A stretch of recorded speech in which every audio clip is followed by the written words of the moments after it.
stand is the build-up show as Manchester United take on David Moyes and Everton, their last outing at Goodison Park. Will they finally be able to get back on track and get a win under their belts? It is 15th versus 14th. It is David Moyes in fantastic form with Everton and Ruben Amorim with a struggling Manchester United side. How will we fare? I am joined with Kev. Kev, it's an early one on this Saturday morning, bright and early. Should still be in bed now, man. What's going on? Thing is, it's all worth it if United go and get the win and you finally see, more than anything, a decent performance. But are you confident in that? For some reason, I've woke up this morning and I'm confident. I don't know why. I set myself up every single weekend for this, but I'd like to think, like you've said, it's the last time that United will play at Goodison Park, so it gives it an added incentive, I suppose. So we've just got to go there. I think the backlash to last weekend's game, it wasn't as bad. We did lose the game, but I did see things in that game that give me a bit of confidence. But you've got to remember, Spurs are really poor as well, and I'm going to kind of disagree with you on that, I feel like in that Spurs game, we were so lacklustre in that final third, and everyone will say, Manchester United had ample opportunity to score. Garnacho should have scored, but it feels like even the times where we say we should score, we just never end up scoring. We are really struggling to score goals, and I'm just thinking with our injuries, I don't see where the goals are coming from. Like we've said multiple times on this show, Ahmad scored 46% of our Premier League goals. Yeah. Garnacho's not scored or assisted since November in the Premier League. Xerxes has 3 goals. Rasmus Højlund has 2 goals in the Prem. Where are the goals coming from? That's where I struggle to see it. And I think Manchester United are so easy to play in the sense of if you just stop them from scoring, which is pretty easy because we struggle, and you make it difficult, which Everton can do, you're in a situation where all you need to do is nick a goal. Because goals don't come from anywhere. So it's like if you nick a goal, we're going to make a defensive error at some point. We're going to make an individual mistake. Set pieces we're vulnerable off. It's quite easy to put a game plan together to face Manchester United, and that is where I worry. But what Ruben Amorim has had is another full week of training. Yeah. He was very vocal about the fact he needed more training with this Manchester United side. Manuel Ugarte's back, Lenny Yoro's back, Christian Eriksen's back. Is that a boost for Ruben Amorim, them training sessions, having a few players back to pick from? Because we saw the bench full of youth, didn't we? Well, yeah, obviously last Sunday was kind of a sad indictment of where the club is at this minute. You look at, the strength of the squad, it's not there. And yeah, there was an argument last week. Obviously, we were on the forum after the game about maybe Amorim not making changes and trying to freshen that up. Now, what we were saying wasn't from the start. It was just there was a point of that game when you're 1-0 down. It was like, what's the worst that could happen? Could we bring somebody in? I'm sure there'll be an argument today for Chido to be starting that game, which I don't really agree with. I think it's far too much pressure. Yes, you could look at it and say Højlund's not scoring, but I mean, you go back to that game. I know you're saying we're struggling to score, which we clearly are, but we did create chances last week, and that's not down to Amorim. It's not his fault that Garnacho missed that chance. It's not his fault that Xerxes, misses that header. It's fine lines in football, and you have to take your opportunities. That is the concern at this moment in time. But like I say, I know Tottenham weren't great, but in terms of the actual system, it's so difficult for him, isn't it, to come in? What is it? Just over 2 months in the job, and to try and get this system implemented. It's really, really tough. Yeah. Well, Dorgu looks like a bright spark and something that's going to help his win-back situation. We'll talk about that in a second. But like you said, Kev, some players have had ample opportunity. They really need to start taking it. Because Ruben Amorim did say in the second part of his press conference last night, we trust young players here at Manchester United. We really need to focus on the future of our club and on the youth. I say this because it's a history and because it is the reality of our club. So hinting there that youth could be getting an opportunity. I know a lot of people were frustrated last game when the only player that got off the bench was Chido, and he only got 3 minutes. It was the timing of that as well. It's like, Let's be honest, 3 minutes, I don't think he got a touch. You're not going to be able to do anything. I think you need at least 10 minutes. Well, minimum 10. Minimum. Yeah, minimum to make any sort of impact, to be honest with you. So I think that was tough. But today, yes, you are going to have, 3 senior players coming back into the squad in Yoro, Eriksson and Ugarte, but there's still going to be room for a couple of youngsters to come onto that bench. Will they get more opportunity? That is the question. I did a video on Cheeto earlier this week. I think it came out yesterday, actually. God, time is flying. It is. And I was saying, I agree with you.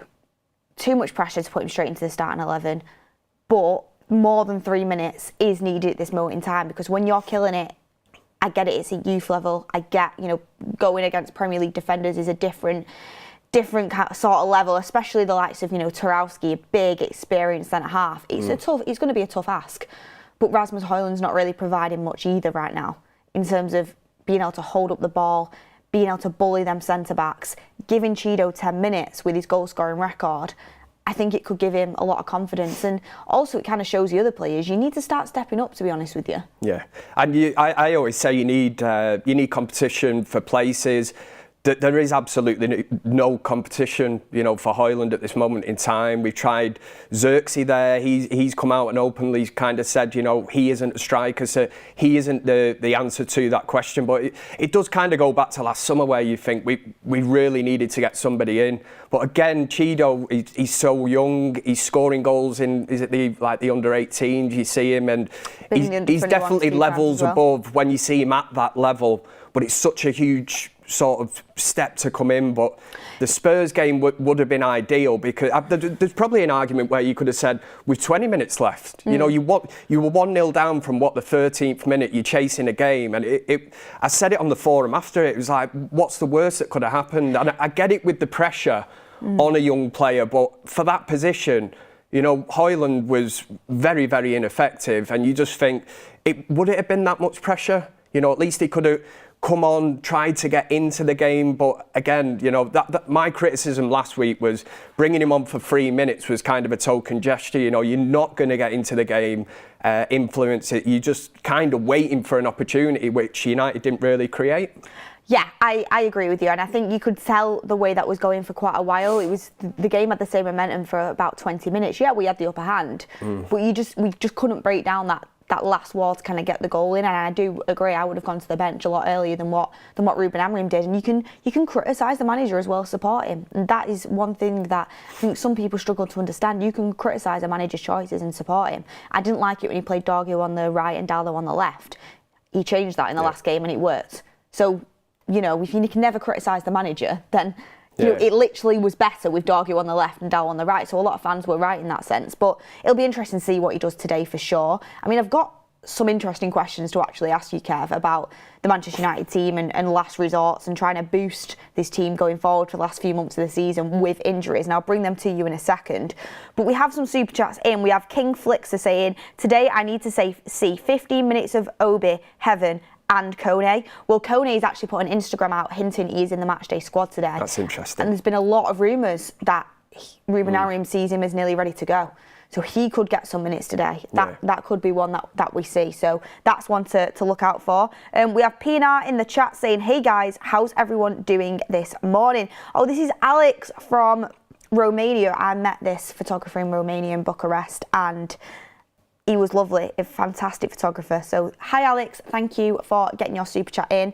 And I've seen that you messaged me, I think, yesterday, and I do need to respond to it. My WhatsApp is like an absolute mess at the moment, but I will get back to you. So thank you for your super chat.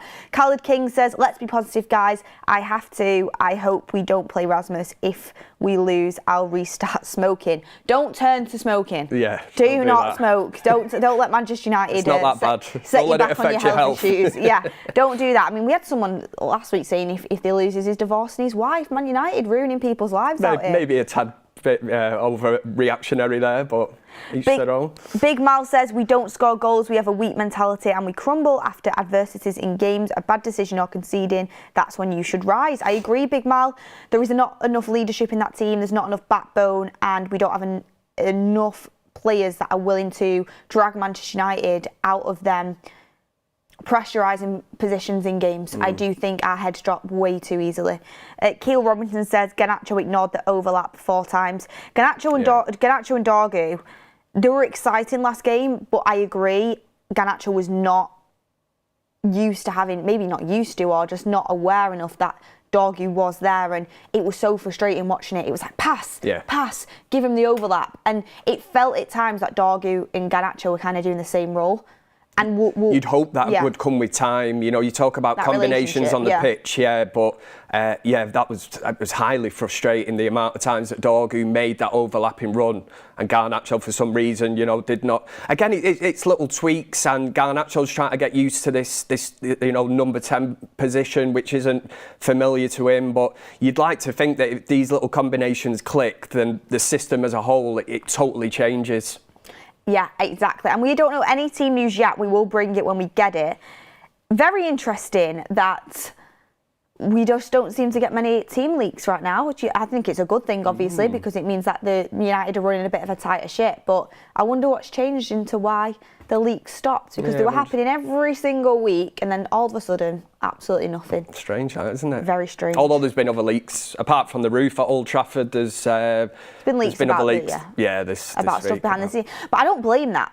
Like, if you're in an unhappy working environment, and some of the stuff that we know is happening behind the scenes, there's obviously going to be people that are unhappy and then talking about it, and that's how it gets out. But specific team leaks and team news has stopped, and I think to me that does point it was coming from inside the dressing room, to be honest with you. But 100%. we shouldn't harp on about that.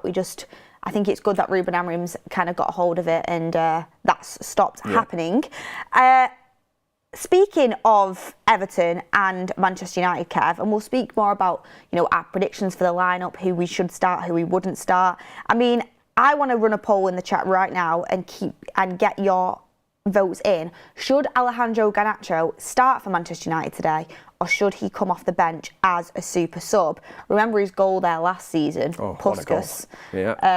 But there's a big debate in the fan base around Alejandro Garnacho at the moment, and I want to get your thoughts in before we have our say. But looking at Everton's last 5 games, Kev, David Moyes is having an absolute cracker. Yes, in fairness. They beat Everton 2-1. Sorry, they beat Everton 2-1. They beat Crystal Palace 2-1. They didn't beat themselves. They drew with Liverpool 2-2 in that last minute. It was a Tarkowski goal, wasn't it? It was fantastic. What a rocket. Bournemouth did beat them 2-0 in the FA Cup, but Bournemouth are a fantastic side and they're doing really well in the Premier League right now. They beat Leicester 4-0. They beat Brighton. Brighton are doing fantastically well. 1-0. They beat Tottenham 3-2. Ever since David Moyes came in, they've been flying, and the goals have been coming in as well. I mean, Beto, their striker, who was being ridiculed, he scored 4 goals in 4 games. He looks like he's got a new lease of life. I mean, the only kind of saving grace for Manchester United is we have won the last 6 meetings between us and Everton, including the last 2 matches at Goodison Park. So we've got a good record there. And the last time Everton did beat us at Goodison Park was in 2022, and Anthony Gordon was still playing for him then. So we have got a good record against Everton. Ruben Amorim beat them 4-0 here at Old Trafford.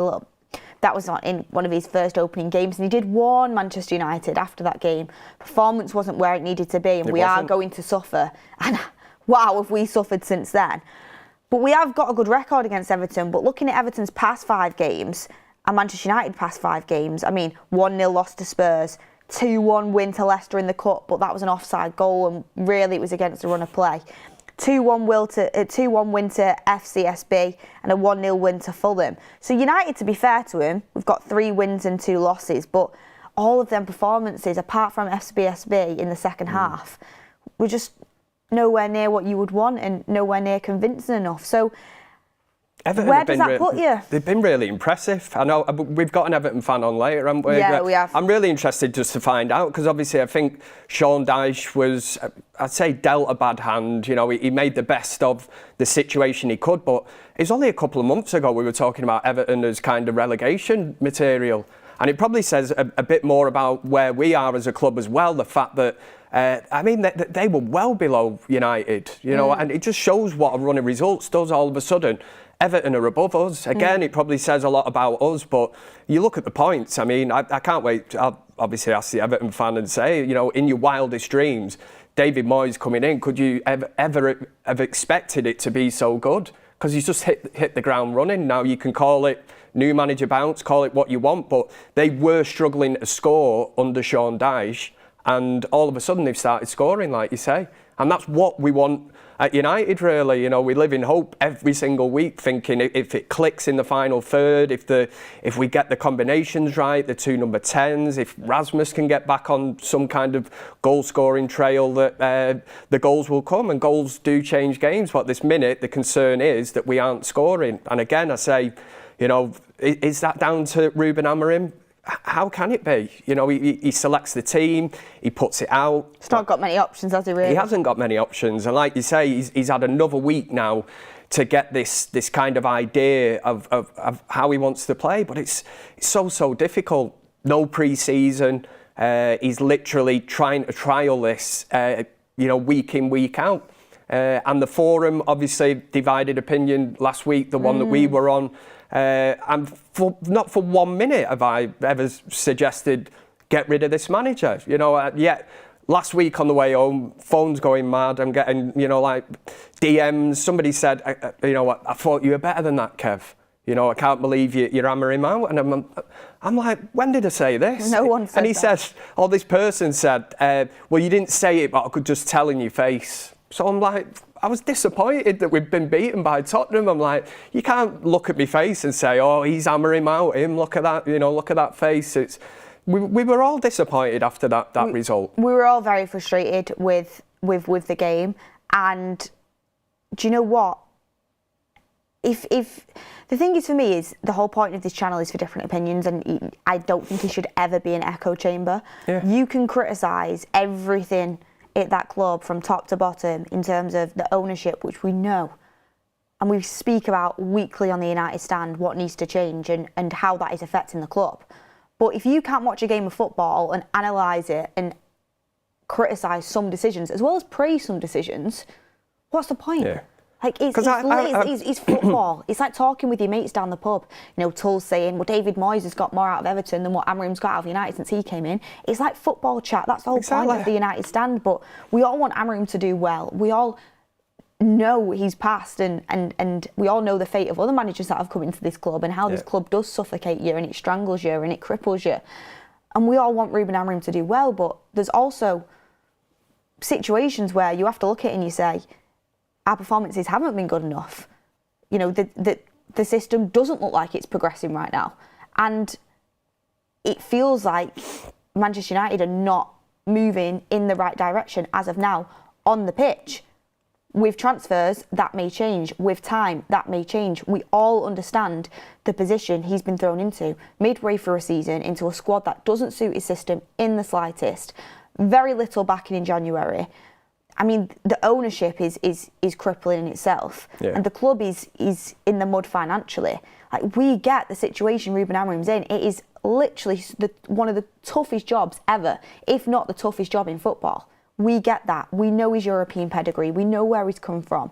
But there is certain decisions where we are going to criticise it, and that's football. That's why it was interesting. Now, I had to rewatch bits of the forum because I'm thinking, have I said something out of turn here? The one thing I did criticise Amorim, I say criticise him. I just said that Cheeto could have come on earlier, and that was my. And I had a look. Then it was no different to what a lot of people were saying online, on X, whatever. You know, a lot of people were saying he could have come on with 10 minutes left. So I thought, I've not said anything that bad. And then obviously Tull's opinion of that moment was, we might have to look to change the system. Now, I didn't agree with that, and I said to Tull at the time, I said, by doing that, he's making it easy for the players, and we kind of brought up the fact that, well, it didn't work under Ten Hag, did it? You know, these players were playing in their so-called preferred positions, and you know, for Amorim now to adopt a different stance and try and make it easier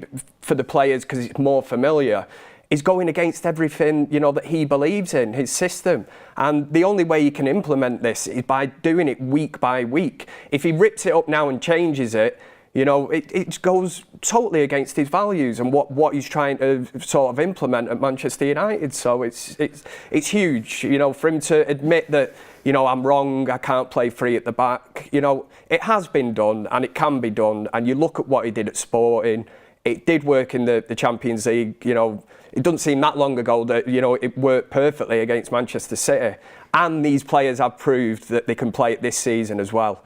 And as well, it's not as if he had, you know, Barca XI, prime Barca XI at Sporting. Sporting players better than our squad. Like, that should never be the case, but it's true. Better than our squad, better technical players, and obviously he'd had a lot longer time with them. But he just needs players that are more suited to his way of playing. And also, I think this squad, over and over again, no matter who you change, it does feel like there's always some sort of leak that comes out against, you know, the system or the way that we're playing. And even in that Rafael Varane interview, and I love Rafael Varane, he was saying, you know, I spoke to Ten Hag about how he can, you know, try and change things. And I was thinking to myself, I get it, you know, you've won multiple trophies, you know, a brilliant, fantastic career Rafael Varane had, and he was fantastic for Manchester United. But the manager's the manager. The players need to listen to the manager. That's been the problem, isn't it? The issue, yeah. You know what I mean? I think there's some players, not all, but probably think maybe sometimes they know better. And you need to fully buy into this system. And that's Ruben Amorim's job to make the players buy into it, of course. And he needs players in himself. But the bottom line is, above everything, is I agree with you. I think he needs to stick by his principles. That's why we brought him in. We are going to suffer. But the point that we're in now, you've got to look at it and you've got to think, United are in trouble. We're in 15th. We've got a Europa League to win and we've got an FA Cup to win. The bottom line is we need to start winning games. And I'm not saying abandon all your principles just to start winning games, but he needs to figure out a way to win in the Premier League. And we need to win in the Europa League and the FA Cup. Winning is the priority right now, and Manchester United are not winning enough, and he will acknowledge that. So if this carries on, we do need to acknowledge and understand that United have to start winning games. How he does that, that's the manager. And maybe he adapts in some ways. He said in his press conference, obviously he's teaching his way and he's not going to back down on that, but he is willing to adapt to his players. We'll see how he goes with it. We'll see how he does today after another full week of training with no midweek game. But it's going to be very interesting. The Europa to see League what becomes happens. huge now. Absolutely monumental to our season. I mean, we've got a difficult draw. You know, Sociedad. It's obviously we know the route that if we were to progress, who we could potentially play in the knockout phase all the way through to the final, but. It is sort of shades of that season where Jose Mourinho was in charge and he literally put all his eggs in that Europa League basket because, you know, Champions League football is so... It's vital to the club and it's vital because of the players that you can attract. I know in the past we've signed players like Pogba when we didn't have Champions League football, but for a certain calibre of player, you know for a fact that they will look at United, and if we're not even in Europe next season, which in itself is absolutely crazy, it will make the transfer business more difficult because certain players will look and say, I want to be playing Champions League football. You know, you might get a player choosing, you know, if Nottingham Forest finish in the top four and make Champions League, you know, you might have players looking at that as a better kind of proposition than Manchester United, which is crazy in itself. But players want to play in the Champions League. That's where, you know, that's the elite football for me. So it becomes so huge, this Europa League campaign now, because if we could somehow win it, you know, it would certainly paper over the cracks, but it's a trophy, and obviously the carrot that is dangled is the fact that you would be in the Champions League, which at this stage of the season now sat in, 15th? You look at that and think, by God, you know, that's just the way it's gone. I don't think we're good enough to compete in the Champions League, do not get me wrong at all, but for me... We weren't the last time we were in it, were we? We were absolutely pathetic. We were. We made the numbers up, really. For me, it's just like, I don't know, how much can you transform a team in pre-season with transfers? Hopefully a lot. Maybe we'll be more up for it at the start of the season and more ready to compete with the top teams at the start of the season if we do end up winning the Europa League and getting into the Champions League. But for me, it's just money. We have no money. We have no money. And Ruben Amorim needs transfers. That's what I'm thinking about. It's such a huge loss in terms of money coming into the club. If we don't get any sort of European football, then it makes transfers really tight, and you're looking at then. It really is scary. How do you bring players in for Ruben Amorim? So that's the way I'm looking at it, because I don't see us being able to even compete in the Champions League, to be honest. But getting the money in to be able to get players through the door for Ruben Amorim, I think, is super important. They find out, obviously, this week the finances have come out, and you kind of look at it, and it scares the life out of me. I'll be no different to any other United fan. I think over the years you kind of let these things sort of deal with themselves, and you think, I'm only interested about the football side of things. I'm not. The finances take care of themselves. But when you see a club like this, that's £1 billion in debt, and you look at that, of course you're going to be concerned, because you've got a new manager in. You want to back him, but you look at it again, and I keep thinking, where's this money coming from? Yes, Sancho might go, Rashford might go. There's players where you can bring in a little bit of money, but for the build that needs to be done, you're talking about years before Amorim can get the players in, before you see like 11 players on that pitch that he actually wants out there. And the concern is, like you say, where's that money coming from? Alejandro Garnacho, I think. Well, if that's the way they want to run the club, then it's wrong, because we heard that obviously Mainu as well might be available. And the only reason they are doing that, and we know deep down, is because, yes, of PSR, but how have United got themselves into a position where they're going to have to sell off, youth academy players that really should be the heartbeat of this team for the next 10 to 15 years, like a Mainu? What, for the sake of getting 40, 50 million? And you're like, come on. Don't go in on me in the comments, but I've got an alternate perspective to that. Mainu, for me, is off the table. I think he's absolutely, talent-wise. You want to be building the team around a player like that. I think he's one of the best, most talented players to come out of Carrington in a long time. I don't think he'll get sold. I don't think he will. Garnacho, on the other hand, and everyone can have different opinions. Yeah, in an ideal world, I wouldn't really want to be putting up for sale.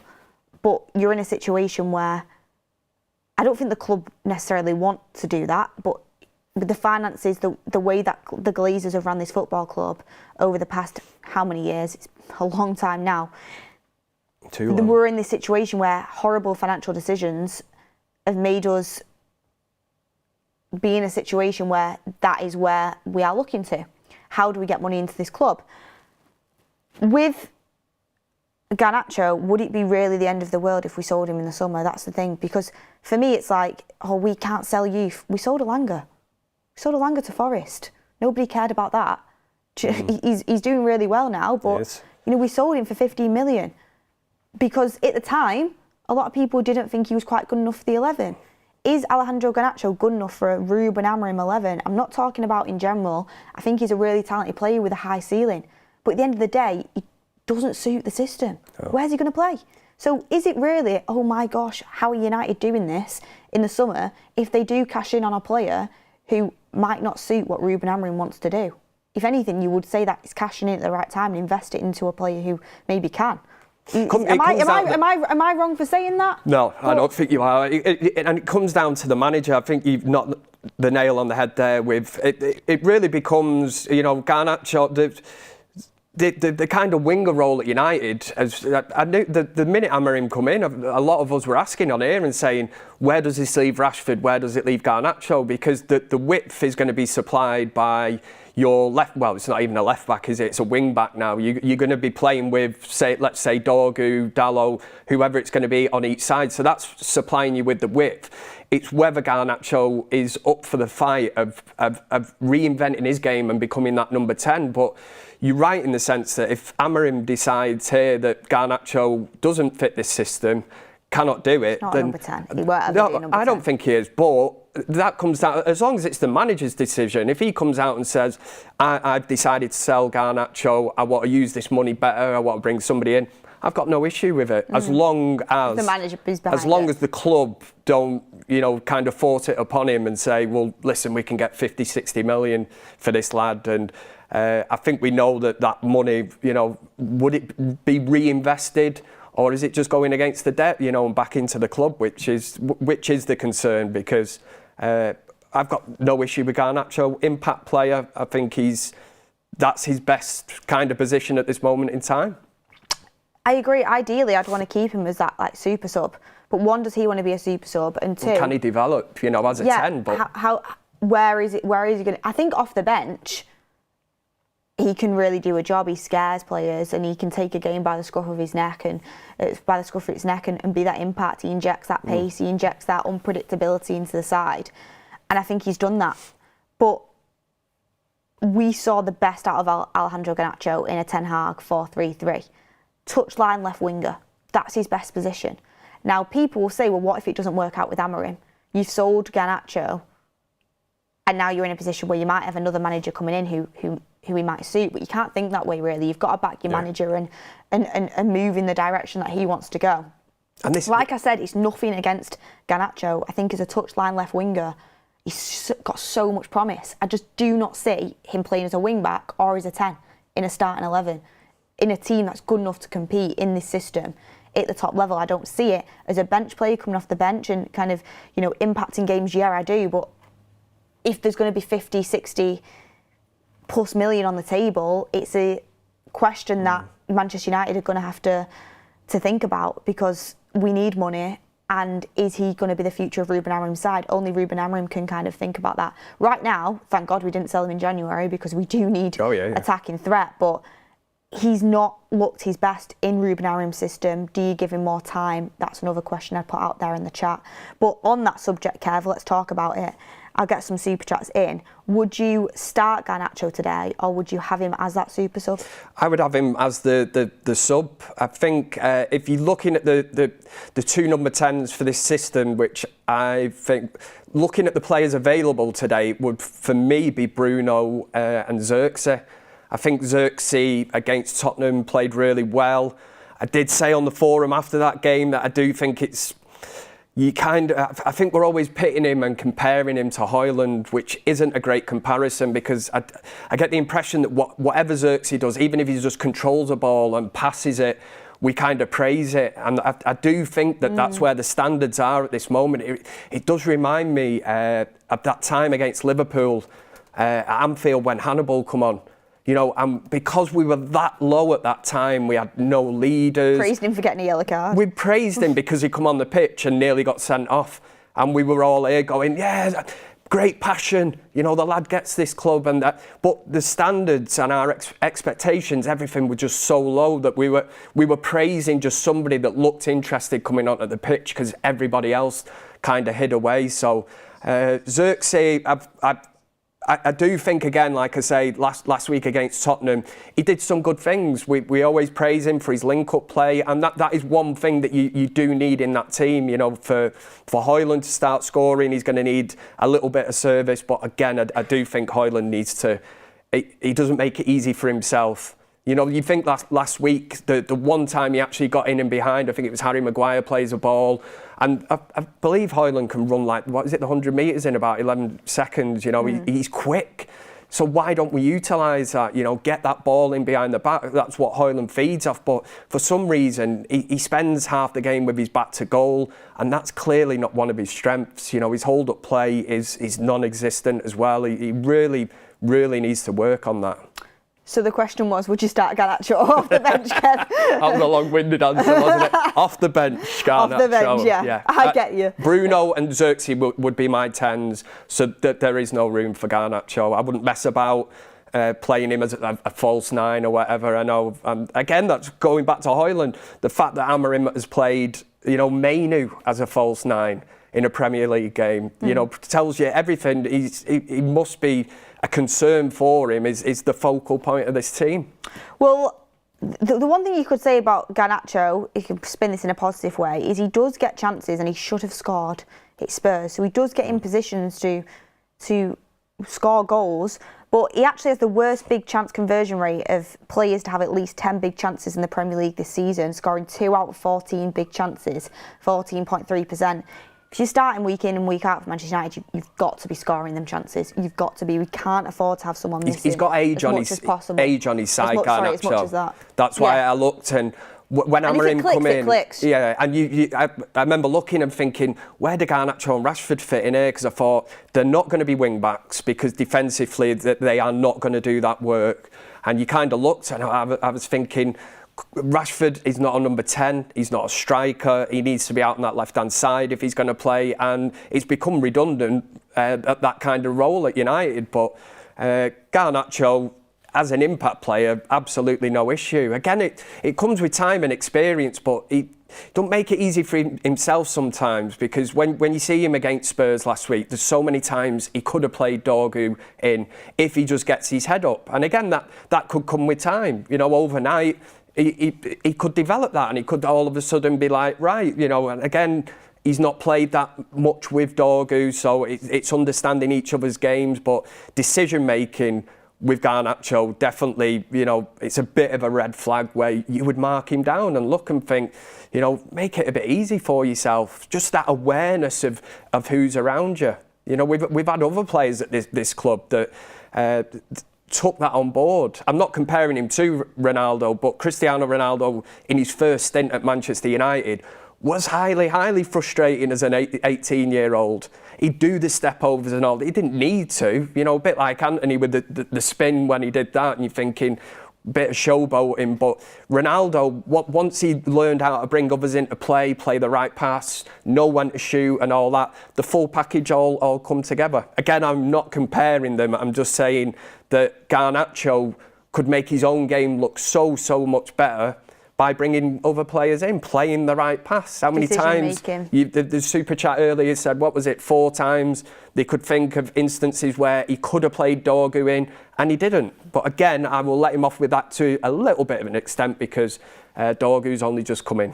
Decision making, isn't it? We've got some super chats coming in. We have Big Mal saying, for me, Garnacho is a sub. You see the difference, him starting off the bench, and it's because he's a head down player. You get more out of Dorgu on the overlap. Big Mal, I agree with you. I think the reason why I would say bring him off the bench and I would opt for super sub. 57% of you have said start him. I just think he's so much more effective off the bench. And if you don't have him as an option off the bench, there's not really many people on that bench where you think, oh, they're going to make a big impact. You know, with Garnacho coming off the bench, he's going to make an impact. That's where he makes his best impact. So if you do start him, you miss that impact later on in a game. And let's not forget, much more effective going against tired legs, coming on fresh and scaring defenders that way. A game is totally different. When you've seen Garnacho flourish, it tends to be, and obviously I hope we're not in this situation today, but it tends to be when we're chasing a game and we bring him on. Now, when you start Garnacho in a game, you might be playing against a team with a low block, or, you know, a team that are going to sit back. It's totally different. Now, when you've seen him in the past coming on with, let's say, half an hour to go, and maybe we're 2-1 down and we're chasing the game's totally different. You know, Garnacho will feed off that because he's got a bit of extra space, and United are going at that team and trying to get the equaliser or the winner, whatever it is. So the game is totally different. But I have always said, I do feel that, you know, the impact-wise, he's definitely better coming on than when he starts a game, without a shadow of a doubt. And again, that can come with time, you know, an experience of game management and knowing how to do that. Keel Robinson says, it was a great forum, full of common sense. Penniless, half these players will be gone in the summer and cannot physically play the system, so he's got to adjust. King Flicks Zart says, Xerxes left 10, Eriksen right 10. Dalot needs Eriksen and Dorgu needs Xerxes. Interesting. Pionar Alex is put in the chat saying, come on Reds, I believe in Amorim's youngsters. Thank you for all of your super chats coming in. Keep getting your comments in as well. Team news is very soon coming out. Yeah, I think Xerxes deserves to start in that 10 role after his performance against Spurs. It was sticking to him really well, and if Højlund can keep making them runs in behind, maybe you'll get some joy out of that. I know it didn't quite pay off at Spurs, but there was moments where you could see what was trying to happen. From Xerxes getting the ball and then Rasmus running in behind, it did stretch the defence of Spurs at points, and we nearly got in from it, but just not quite. So I would try that again today.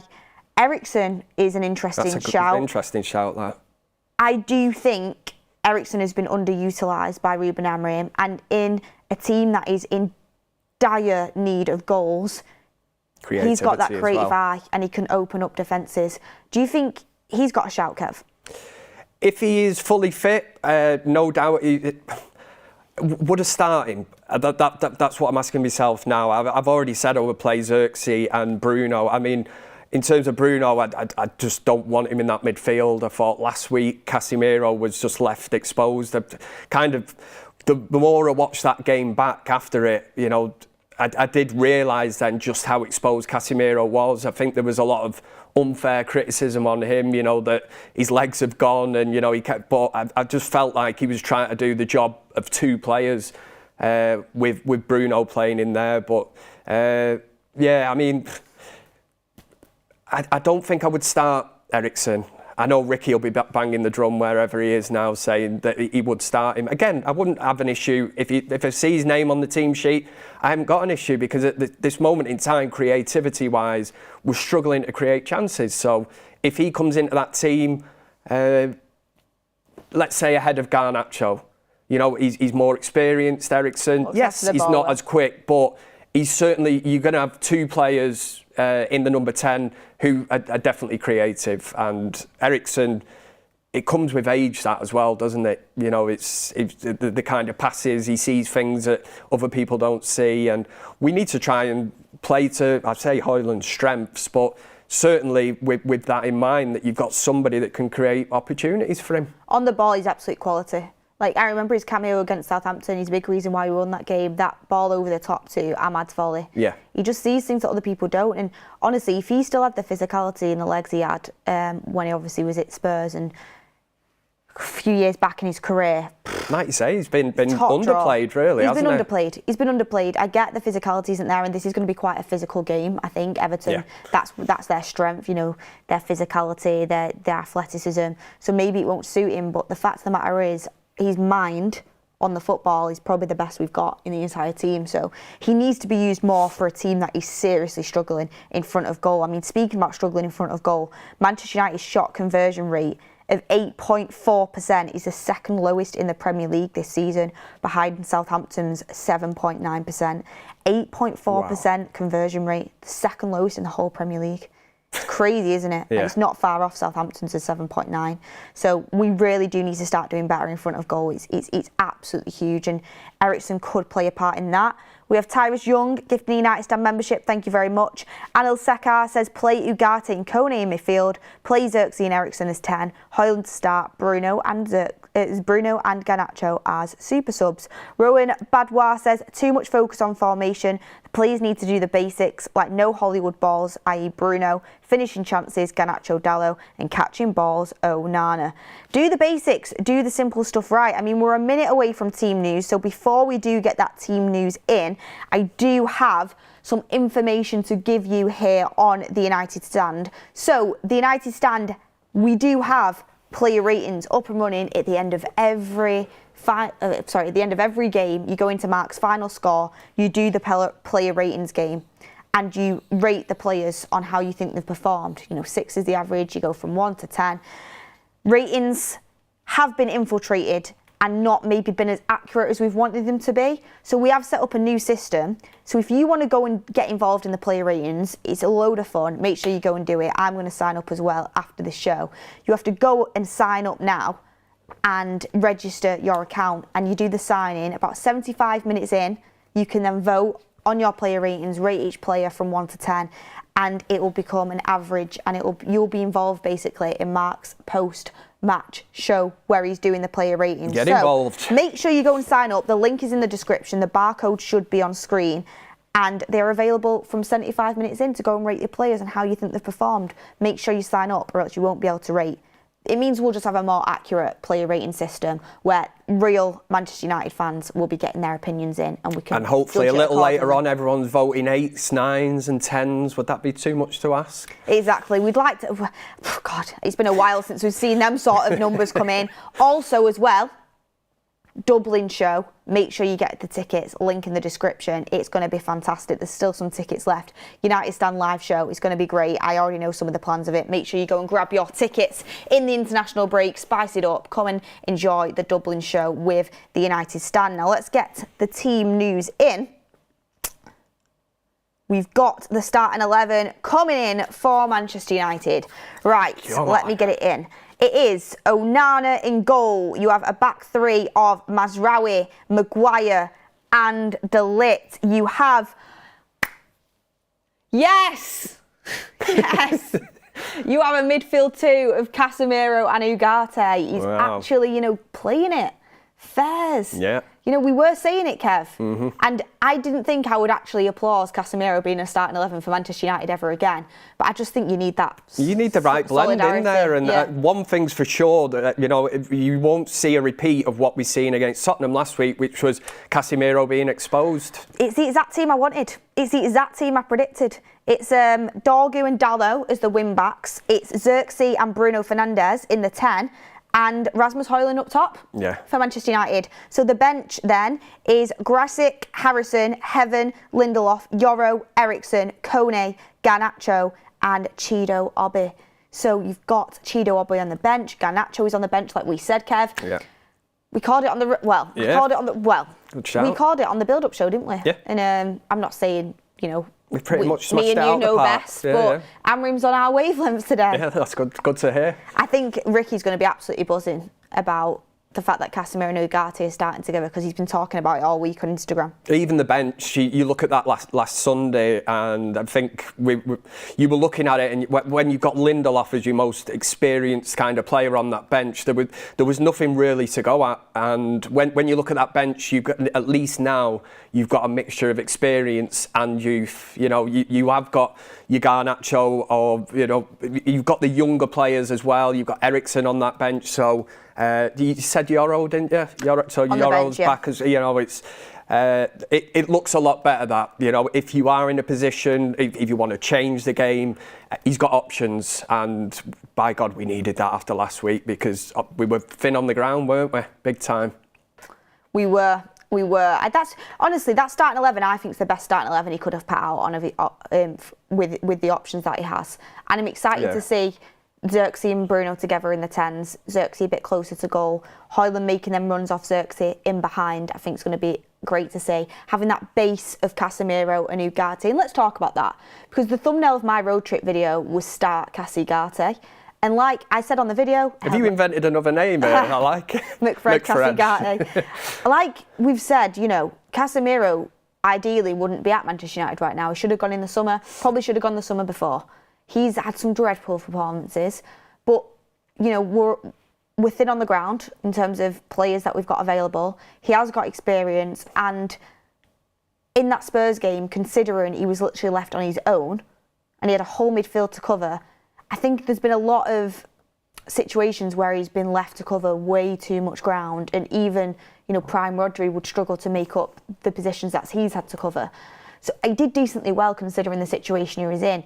Now, if you have Casemiro, old head, with the legs of Ugarte next to him, you just have a bit more of a solid base there, and you shore up that midfield. Do you think Amorim's looking at it like, we need to get a grip of this midfield? There's maybe not enough bodies in there. Oh, 100%, because the alarm bells would have been ringing last week when he seen how we were getting overrun. Like I said earlier, I did feel sorry for Casemiro to an extent last week, because he, regardless of what you think of him, he's not the player he was. I get it with the contract and that people will always judge him, but he's come out, Casemiro, recently, and and kind of said that he's happy in Manchester, which again a lot of people read into, because I think some fans are fed up with him wanting to go, so they're trying to push him out the door. But at the same time, you can see it from his point, He's been professional. He wants to play for United. He's got a contract, so it's within his rights to see that out. It's because of the money. Everybody's PSR and Casemiro. He doesn't, just get rid of him, give him to Saudi. Well, he said he wants to stay at United, and I get it. People will say, well, of course he wants to stay because of the money that he's on and that. But to me, he's been professional. He gives us something in that role, but you have to play the right player next to him for him to be effective. And I think that is a solid base to play in front of that back three today. Some people might look and think it's very defensive looking. I don't see it that way, because not defensive. We've had way too many attacking players in our lineups, and we've been exposed. We've struggled to score goals, and we've got hurt the other way. You've got to have a good base. Ricky would tell you. Yeah. It's not, I've to have no two issue proper with it. midfielders in isn't too defensive, I don't think. Ugarte as well, I mean, as the other one, there was a slight kind of drop off before he got injured, but when I say that, I think leading up to that, he was pivotal to the system and the way that Manchester United wanted to play. I keep hearing this argument as well. I mean, I think it was Tull on the forum was saying that, and I think Ricky to an extent has said that we need an extra man, you know, in that midfield. And that's on top of the two that you've got there. But I think that one of the major injuries this season, and to the way that Amorim wants to play, is Lisandro Martinez. Because for me, he's that player that can bring it out of the back three, make up that man in midfield. You think of the goal that Lisandro Martinez scored against Liverpool. You know, you think, he's a central defence. What's he doing that high up the pitch against Fulham? You know, he scores that rocket from outside the area. So I do think that Amorim's been set back slightly because Martinez was kind of key in that back three to that player that pushes into the midfield. And we know he can do it because he can pass. He showed that he can score as well. And he can play further up that pitch. So I don't necessarily think you need an extra man in that midfield. Now that you've got Ugarte back, I think he does the work of two players, and we've rightly said this season he has been really, really good, obviously leading up to that injury. So it's great to have him back. And when you did see Casemiro and Ugarte in that midfield together was under Ruud van Nistelrooy in his little interim stint, and okay, it wasn't loads to go off, and the opposition maybe wasn't that, you know, of the highest calibre, but we got wins in them games, and we struggle against most teams, to be honest with you. And I'm just looking at the games where Casemiro and Ugarte started together. Let me get it up here. I mean, his first season, Casemiro was brilliant. And again, it comes down to the time. I bet there wasn't many people that were against that signing when we signed him. It's only now because, 3 years in, you kind of look and think, God, you know, he's dropped off. But you could have foreseen that anyway, especially, what is he, 32 years old now? Yeah, so it was a 5-2 against Leicester. It was a 1-1 against Chelsea, a 2-0 against PAOK, and then a 3-0 against Leicester. So considering where Manchester United have been at in their performances, them two together in the midfield have worked together before.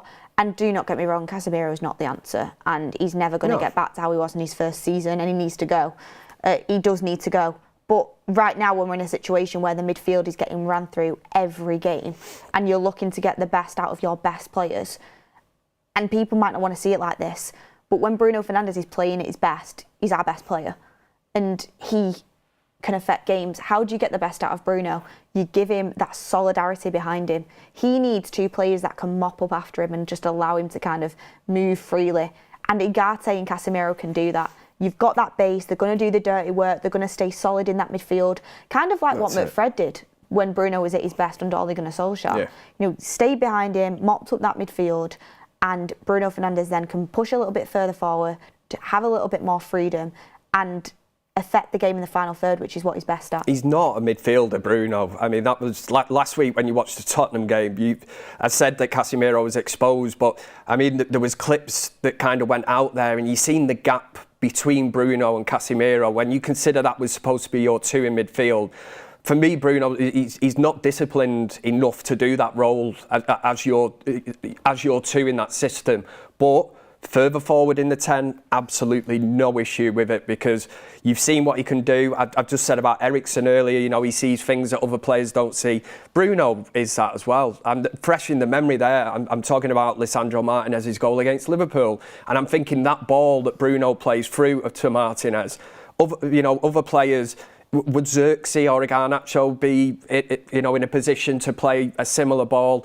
No, for me, that's Bruno, but he has to be further forward in that 10 role because he activates this kind of Duracell Superman mode, doesn't he, Bruno, where he's just all over the place. I'd rather him be in the 10, closing down, pressing in that area than being, the low line in front of the back three, because I just don't think he's disciplined enough to do it. And I think he thinks, I've got the armband, I need to be all action.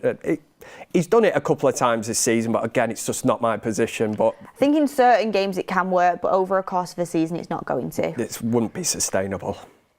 But what I am excited at, looking at that starting 11 as well, is I like the idea of Joshua Xerxes and Bruno Fernandes getting the ball, and then, because they can both hold it, and then having Dorgu and Dalot kind of bombing on forward and giving them wide options, and hopefully Rasmus Højlund will receive some service. Got some super chats in. Simply Red says, I agree, Kev. Honestly, Casemiro has been treated unfairly. Ian Tracy said, I would be tempted to start Eriksen in the Europa League rather than the Prem. I'm happy Casemiro starts today. It gives us a base in midfield. I think that's an interesting point, Ian, because Eriksen's probably more suited to them European ties. Class of 99 says, finally, Ugarte and Casemiro in midfield. Been asking for this. Jahid Mia says, Garnacho is an impact player, in my opinion. And on the bench, he can have that impact today. Jao Moki says, I actually think Casemiro and Ugarte will work. JC says, people need to stop giving Garnacho so much stick. Kato says, watch it back and see how many times Bruno had to pull himself out of position to keep a press or block a passing lane. Our best player is being spread too thin. And I agree with that, Kato. Gary Neville did kind of an analysis on it in the way that Bruno Fernandes was tasked to getting out to Jed Spence, and that's why he was leaving Casemiro a lot. And I do think he was tasked with doing too much in that game, and he got a lot of blame when realistically it was from instructions from the manager, I would say, from watching the analysis back. But yeah, it's going to be exciting. Also, Kev, you look at the bench there, and you see that there is still some youngsters who a mixture of youth and experience, I would say, but definitely players that can impact the game. Not like Sunday where you were looking at it and a lot of fans were saying, you know, you don't want to throw these kids in, they're too young and this and that. Again, when you got Lindelof as your only recognised sort of senior player on that bench, you looked at it and you thought, you know, we knew that there was going to come a stage where we might need to try and mix it up and bring somebody in. But again, I thought it was too late for him to do that last week, but roll on today anyway. Much stronger bench. Exactly, and I mean the reason why there is some youth on there and hopefully they do get a chance is because, you know, we have so many long-term injuries, and you know, you talk about the Shaws and you talk about the Mounts, and obviously I don't want to bring it back up, but I've seen this and it kind of gave me a reality check of where Manchester United are at. So Stone's out for Man City again for a while with a thigh injury. Guardiola has come out and says City can't continue with regularly injured players in the future and will sit down with them to have conversations in the coming months. Says De Bruyne's non-selection is tactical and suggests that he can't offer the physicality that is required. I mean, I look at that and I just think to myself, that is how a serious club operates. You know, that is how a serious club operates. No sentimentality FC, no cover-ups, no protection. You either get in this team and you play football, or unfortunately, if you're not consistent enough and you're not available for selection, you're going to have to go, because this club can't afford to do charity. You can't rely on you. Yeah, well, so you wouldn't. You know, you go back to the days of Phil Jones, you know, barely playing, but the club terrified of kind of losing him because they think that they might get a fee for him and he's an asset. Martial to an extent, injury problems. Luke Shaw, obviously, at this minute in time, it's crazy. But that starts from the top. You know, you need somebody, a manager that is strong enough to kind of look at that and say, no, I'm not having this. And why would you? You know, even looking at Luke Shaw now, Amorim must be like, well, when was the last time he started a game? Is it like over a year ago? A year ago, you know, he's going to be on good money. Again, you can look at the cutbacks that Ineos are making and that. Look at the first team. You know, it's embarrassing, man. We are 15th. We're 15th for a reason. We deserve to be there because we've been absolutely shocking. But at the same time, you know, why can't you make the cutbacks in the squad? You know, if anything, are they in breach of contracts? You know, get something written in then, you know, where you are in breach of your contract if you don't play a certain amount of games. Yeah, it'd soon be back then. I think Manchester City, with Pep's comments, really did show Manchester United up in the week in terms of our soft touch approach. But anyway, let's talk Everton. Focus on the game we have coming up very shortly, an hour until kickoff. And we have joining us today from the Toffee Blues, Thomas Robertson. Thomas, thank you so much for joining us on the United Stand. How are you? Yeah, really good. Thank you. How are you? I am great, thank you. Thank you for coming on. Manchester United's last time out at Goodison Park. We have had some good memories at Goodison Park. We've had some good results in recent times. Do you think that with David Moyes in the dugout and with your form and Manchester United's form, that the tide might turn today? It's so hard to say because I feel like, you know, you've just got this record over us that for some reason we can't seem to be able to shake. We have had a few good games against you kind of over the years, but I mean, even kind of going back earlier this season, in that game at Old Trafford was just it's embarrassing for us, really, to be honest, if you kind of look at how your season's got on, to be honest. And then, I don't know, you do just seem to have something over us. Goodison might make a bit of a difference. Obviously, there is a story there with David Moyes. I don't think the Grim Reaper's going to be making an appearance today, but yeah, I don't understand why we just can't seem to shake it against you. But I think if there ever was a time to kind of break this record, it would be today. But it's even when we did beat you 4-0 at Old Trafford, Ruben Amorim just started out at Manchester United.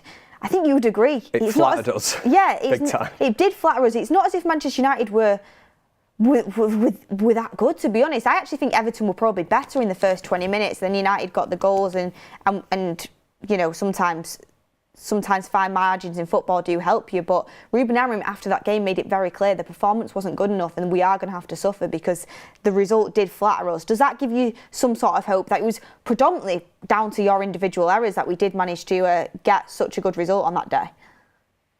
Yeah, to be honest, I mean, since David Moyes has come in, it's night and day, to be honest, in the side that we are. And after that game, you know, I felt going into it, it was like, well, we don't win at Old Trafford. But then immediately after, I just couldn't shake the thought. It was like, well, actually, there was an opportunity there. As he said, we did start relatively well.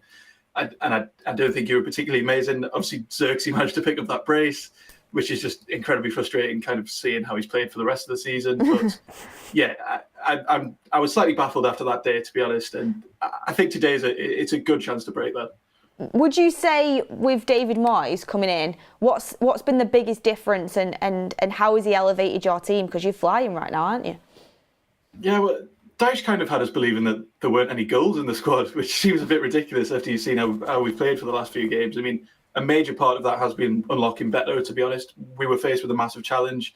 I mean, Calvert-Lewin was injured. He wasn't scoring too many anyway. Brozier was then injured. And then all of a sudden, we're kind of just left with Beto. There was some calls to pick up a striker in January, but that's when he kind of just started scoring. And I think unlocking him's been actually quite remarkable, to be honest, because we only really saw flashes of him under Dyche, and he just wasn't being used properly. I was listening to you talk about Højlund before, and I see so many similarities, and they're two players where they've kind of got the build where it looks like, you know, they should be winning headers, they should be holding up the ball, and Beto's bringing that in a bit more now. But Beto's strength is clearly kind of running off kind of in that space just behind the defenders. It's getting the ball into his feet, and Moyes has just picked that up from somewhere. Dyche just kind of wasn't using him like that. He was using him in a fairly similar role to Calvert-Lewin, where it is kind of launch it up, see if he can then hold it up, but he didn't really have anyone running off him. And yeah, having Beto in there is just him now scoring. It feels like we were kind of missing that in the first half of the season, and we could have been using that kind of all along. But it's just, I mean, obviously there's just a good feel good factor around the club. That's always going to have a massive bounce. Then the new manager bounce, let's see how long it lasts. There will be tricky games to come for the rest of the season, but it is a really exciting time. And just getting those goals out of the squad is just, yeah, it's been a massive boost. Did you see, because a lot of Manchester United fans, they're a bit frustrated. Ruben Amorim's come in, and obviously we know at Manchester United we've recycled managers, we've gone through different managers, and everyone wants to believe that Ruben Amorim is going to be able to eventually turn it around at Manchester United and make us competing again. And it sounds silly to say it when you're sat 15th, but we do want to eventually be competing again towards the top of the league. Obviously, it's going to take time, it's going to need patience. But there has been some people saying, well, David Moyes has come into Everton, and all of a sudden, you know, when they look like they were never going to score goals, they are scoring goals regularly. They're full of confidence, they look a lot better. Whereas Amorim's come into United and the performances haven't really picked up. You know, it feels like the performances have stayed lacklustre, and if anything, the points tally's gone even worse. So do you think that there's an argument that he should be maybe getting more out of this squad based off what you've seen from what Moyes has done? Yeah, absolutely. I think that, I mean, every side's had their injuries this season, and I mean, last week when we were playing against Palace, I didn't think I would see a worse bench, and then until I saw yours, to be honest. Yeah. You know, at least we had Ashley Young on there to potentially do something, but every squad's had their injuries. It just feels like Amorim should have been doing more with what he's got. Don't get me wrong, there are so many players injured, and I know that Diallo is now just a massive miss, and there's kind of no two ways about that. But I'm struggling to see how he hasn't done more. I know that nothing really happened in January. I know he brought in that Dorgu. Haven't really seen much of him, to be honest. It's obviously quite a small sample size, but nobody really moved in January, to be honest, and no one ever really does anymore. So I'm surprised that he hasn't got more out of it. I think that obviously there is just a general atmosphere around United at the moment that's not particularly conducive to wins. Everything that's going on off the pitch as well, that we slightly don't have. You know, we've got the new stadium. The test event was just last week. We've got new owners in who, I mean, not a lot's happened so far, but we haven't reached the summer yet. So there is just a feel-good factor around Everton that there isn't at United, and there's plenty to contend with for Amorim, but I am slightly surprised that he hasn't got more out of what he's got, to be honest. Yeah, I mean, Kev, did you want to bring in a question? Yeah, I was just going to, obviously, last summer, Manchester United heavily linked with Jared Branthwaite. A massive money move. Obviously, it might be something that United look at again this summer, but obviously I wanted to ask you, obviously you're in a position to watch Everton week in, week out. What kind of a season has he had? And I know we were talking roughly around the £50 million mark, for a player that's had a quick rise to footballing fame, shall we say. But what kind of a season has he had? And would he justify that kind of price tag this summer if a move did, become available?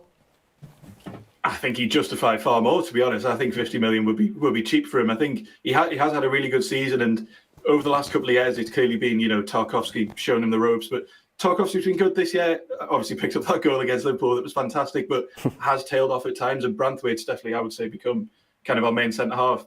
I don't think a move will be on in the summer, and it definitely wouldn't be for 50 million, to be honest, because I think the club would be, ridiculously daft. And we seem to be kind of getting out of a space where we need to be selling our best players every year. Onana, Anthony Gordon. Tough to say Gordon was one of our best players, but now we've kind of solved kind of the PSR issues.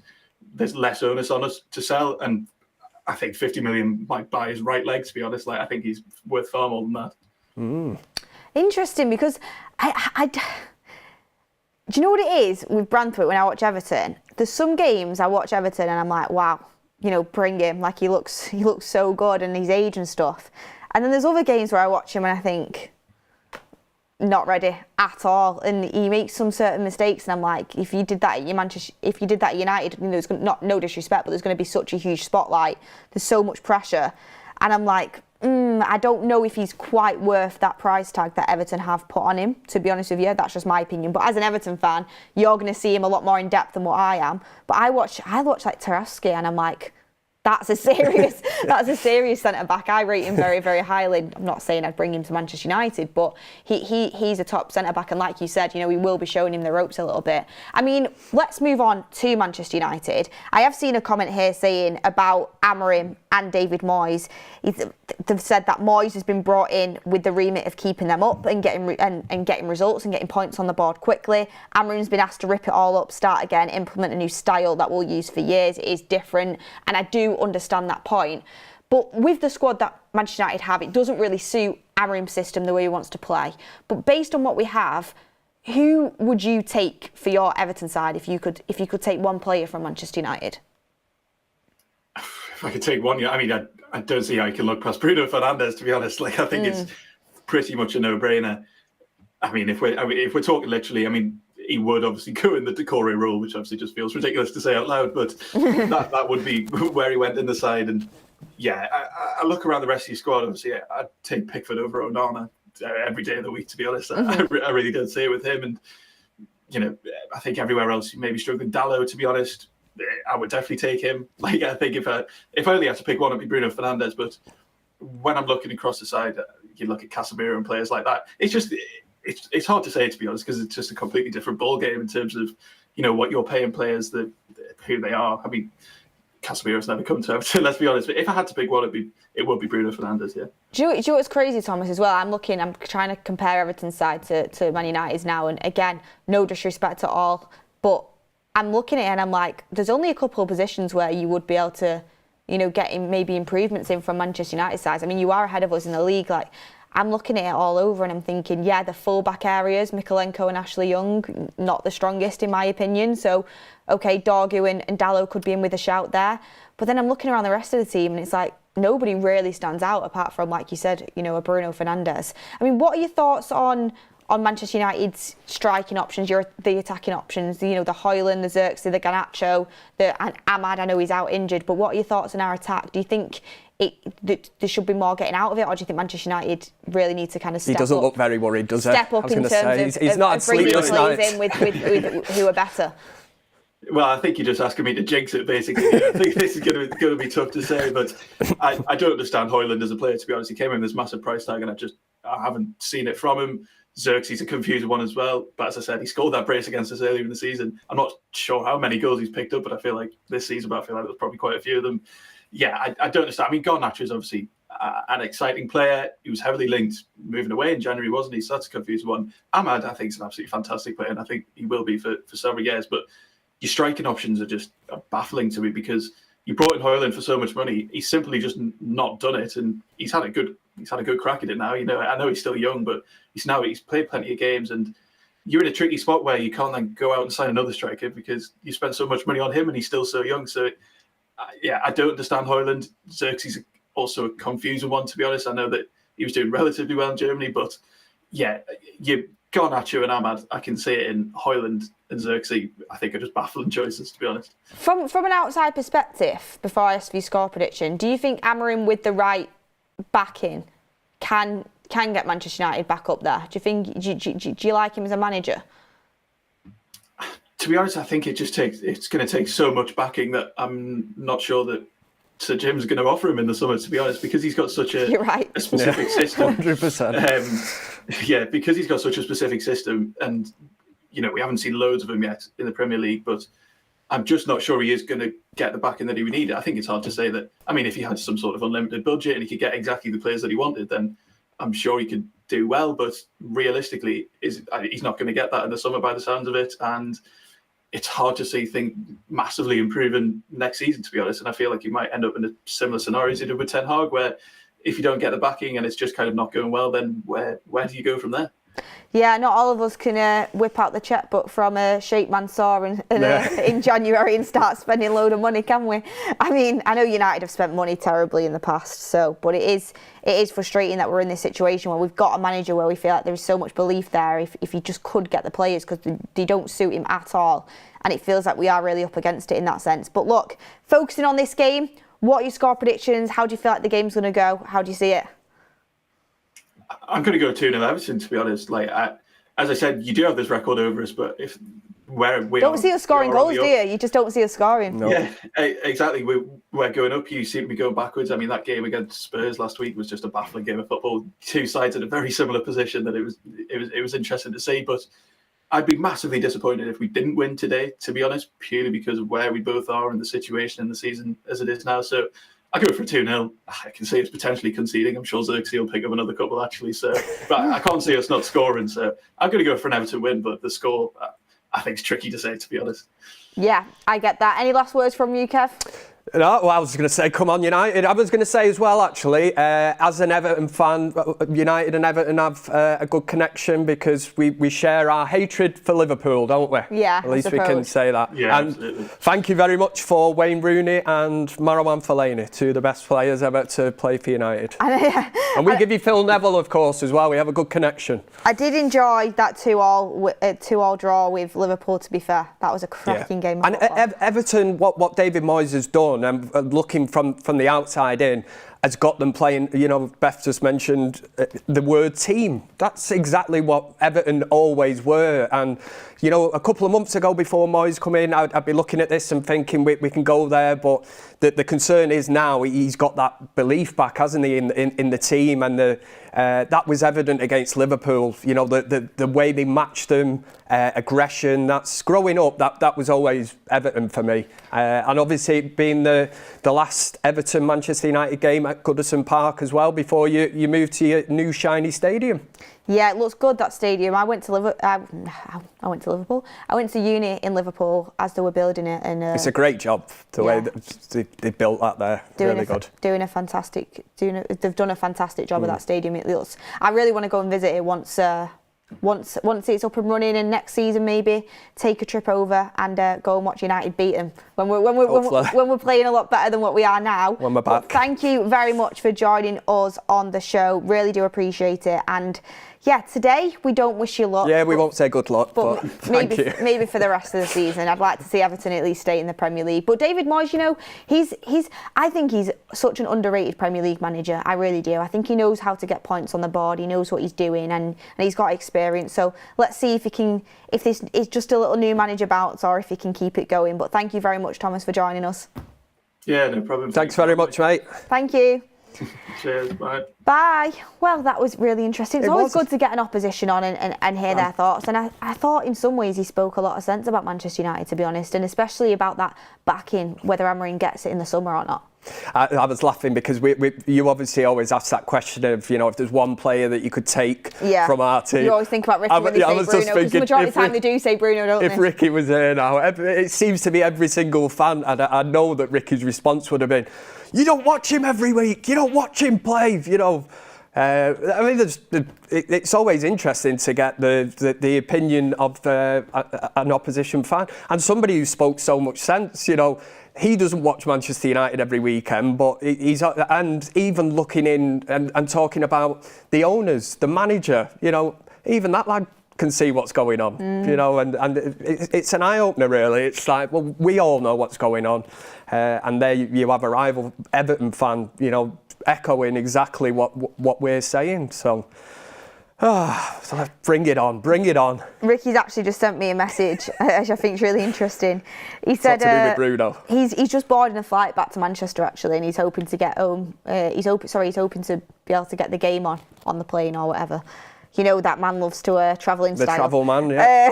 But he's saying it's going to be a tough game, but we have a better chance with Ugarte and Casemiro. If it goes well and Mainoo and Ahmad get fit soon, Bruno needs to worry. Yeah, I know there'd be some kind of Bruno jive in there anyway, but you know what he's like. Yeah. But well, you said that earlier. He's buzzing with the lineup. You knew he was going to be buzzing with Ugarte and Casemiro as the two. And to be honest, I can't think of too many, unless you're that far in on Casemiro that you think he's a greedy sod and he shouldn't be at this club. Again, he's got. We might as well use him because he's clearly come out and said, you look at family reasons as well. He said his kids, they're happy here, and his wife and that. So I'll tell you why they're happy. Because on 350 smackaroonies a week. Yeah, Kev. but who give him that? I know. It's and it works both ways because if he'd have been ripping it up for the last 2 or 3 years at United, let's say he was a bit younger as well, it works both ways, doesn't it? If he refused to sign a new contract, you'd be like, oh, why is he not signing a new contract and that? But it's very easy for us to sit here and United give him that money. He signed the contract, and at the time, I don't remember. Yeah, exactly. But I don't remember too many people at the time saying, "Don't fancy Casemiro," unless you were Graham Souness, who just called him like a steady Eddie, which he's better than that. Well, we've got some super chats coming in. We have Reefa saying, "Keep an eye on Lindstrom, which Everton has on loan. When he was at Frankfurt, he was incredible, had a bad spell in Italy, but he's back and is young." Andy Atherton says, "Hi guys, great show. Everton will win today and I hate it. Bad time to play them. Thoughts on Garnacho out and Openda in? Here's a buyout clause of 66 million. I don't think Openda's going to be the player that we go for, to be honest with you. But thank you everyone for your super chats coming in. Are we feeling a bit more confident with the lineup? Sorry, I was feeling a bit more confident about the result now we've seen the lineup.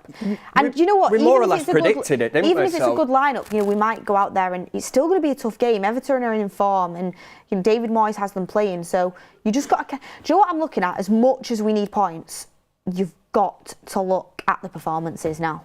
Performances have got to be... You mentioned earlier about leaders, but the one thing Moyes has installed in this team, he's took me by surprise. I'm sure Everton fans never even imagined in the wildest dreams that he would have had the start that he has had. We have to match him physically, and that's why hearing Ugarte and Casemiro in that midfield, it gives me more hope than obviously when we were sat here and we didn't know what the team was going to be. But I just think from past games, we've mentioned this saying about square pegs in round holes. I don't see that with this team today. You're going to have a lot of players there playing in their preferred position. No Dorgu on the right-hand side, a left footer on the left, as Ricky would say, a right on the right.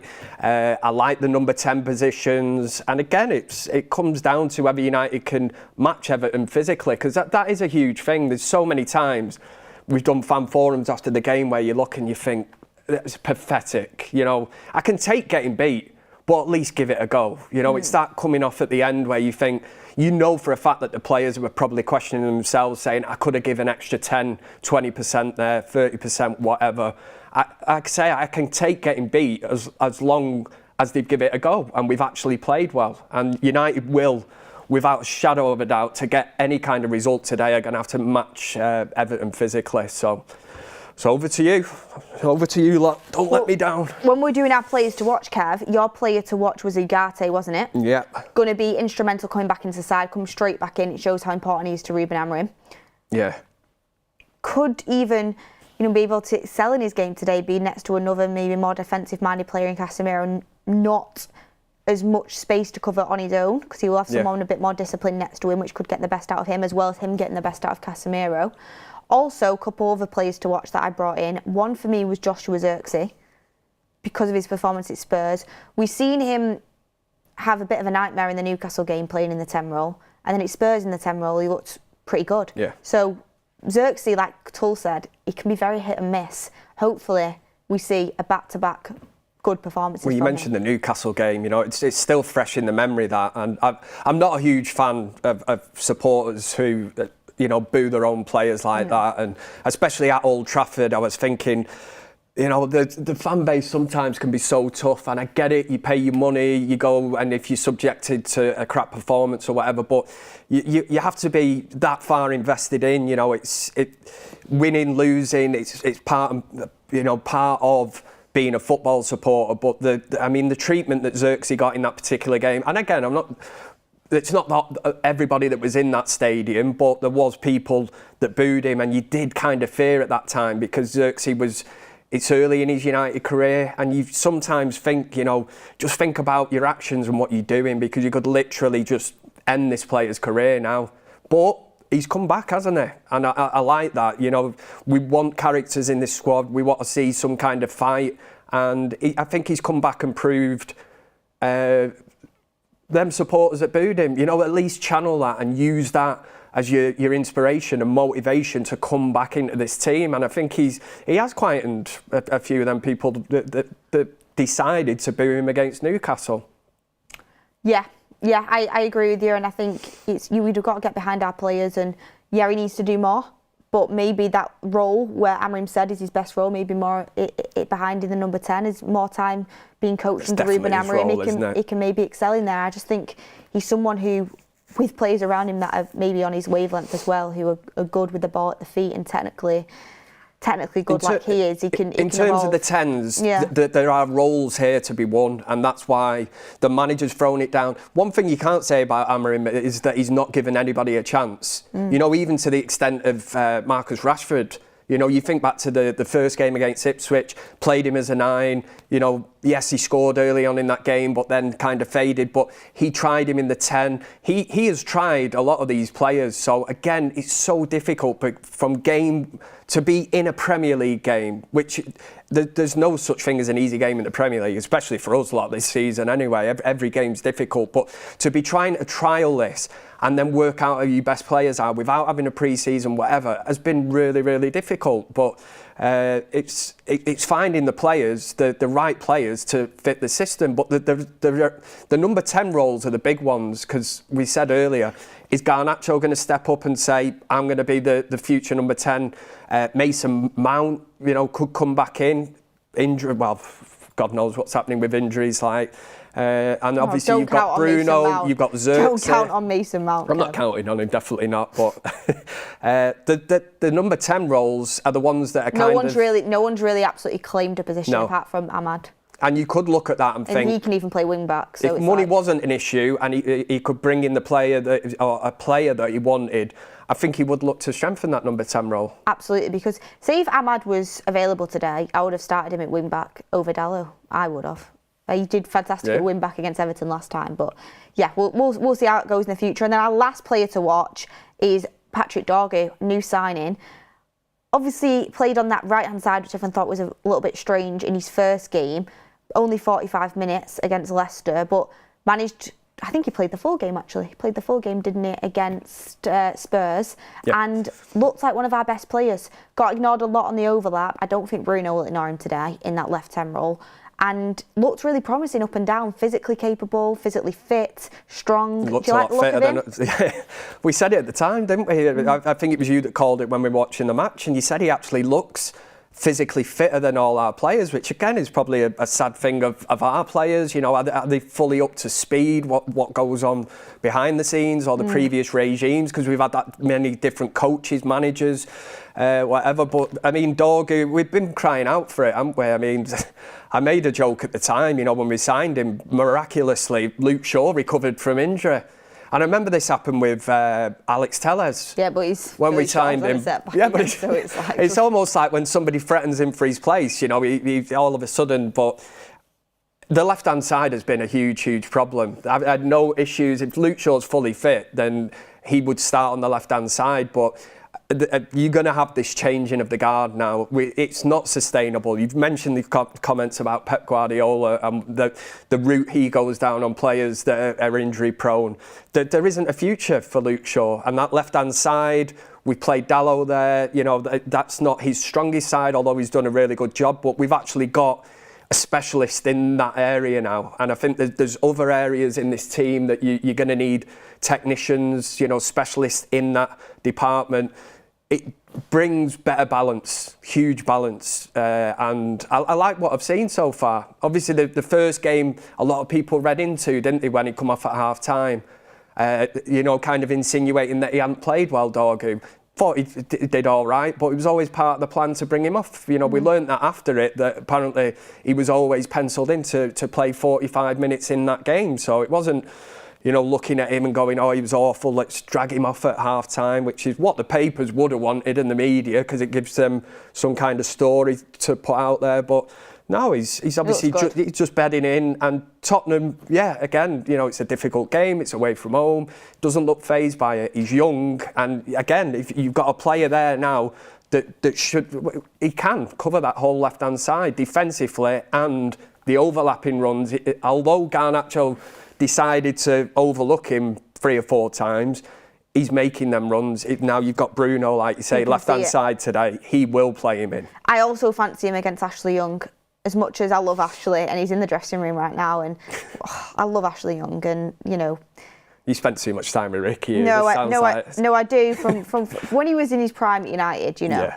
But I do fancy Dorgu against him, and I think he could get a good go of it down that left-hand side, and I'm excited. I think there's he got destroyed at Old Trafford, didn't he, Ashley Young? By Bruno as well. He looked very He's not the most pacey, but I think Bruno nutmegged him and put the ball past him. So let's see what he can do today. It is exciting. Kev, give me a score prediction, please. I'm going to have to stick with the one that's probably been showing up on the screen somewhere. I've gone with... Oh, wait, one second, Kev. Yeah.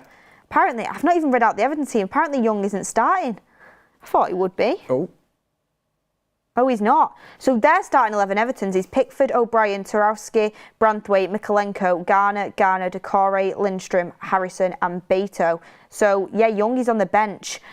OK, so he's not starting. So I was just going to say, going back to the Everton fan we had on as well, I was saying he was talking sense. That's an Everton fan saying that he would choose Pickford over, you know, Onana. For us, you know, and you look at that, and I'm not a huge fan of Pickford, but this moment in time, I kind of look and think, I think I'm that fed up with the individual errors that he keeps costing this team, and I think, yeah, Pickford probably would be a safer pair of hands than Onana in that. I'm just looking at that Mikolenko, I do not rate at all. And so Ashley Young doesn't start. Yeah, again, just got to match him. Physically, haven't we? We've got to be up for the fight. You know exactly what to expect. It's the emotion of it being, you know, the last United Everton game as well at Goodison. I've just realised that O'Brien's been playing for Everton. That completely slipped my mind. So he's actually going to be a lot more difficult. Now I'm going to be thinking about it. So Dorgu has got a bit more of a task. A bit of a job on his hands. But what's your score prediction? 2-1 Manchester United. I am going to go with 2-1 to Everton. You went with a loss, didn't you? I know, I've seen that this morning. that is, it's just what I'm feeling. I really hope I am. To be honest, I should use your tactic of what you're doing here is actually using your head. What I'm doing is, and I do it every single game day, is let my heart overrule my head. You know, because if I was putting money on it, which I'm not saying bet money on United, certainly don't do that because you'll have nothing left, but I would not back them. But I was asked for a score prediction. I do it every single week. I've gone 2-1 United. Okay, Kev, we love the positivity and we need you to bring it. I've got the lucky top on as well. You've got the lucky top it. on. We need all the positivity we can get. Look, everyone, thank you very much for watching. Make sure you head over to Goldbridge's Watch Along. Hit a like on this video before you do that. What shall they infiltrate the chat with? Cassie Garte. Yeah, it's got to be. Cassie Garte. Go and infiltrate the chat with Cassie Garte. We'll be live with the fans forum, hopefully talking about a good win for Ruben Amorim. Convincing win. Convincing win. Brilliant performance. Amorim ball has landed. That'll be the fun. Maguire is going to keep Beto quiet. Fingers crossed. Let's see. Thank you everyone for watching and head over to Goldbridge's Watch Along now.